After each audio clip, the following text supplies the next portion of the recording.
आज मेरा मोमोज खाने का बहुत मन कर रहा है यार। बाजार तक ले आओ थोड़ी सी जाके। उन्हें देख पड़ोसियों को एक टाइम रोटी मिल रही, उसी में गुजारा चल रहा।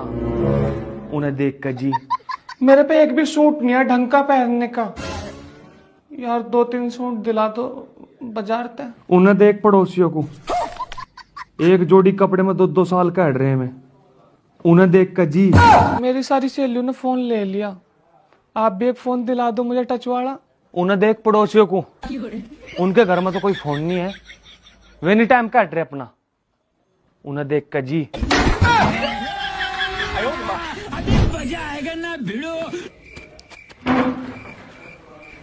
लाला सो गया।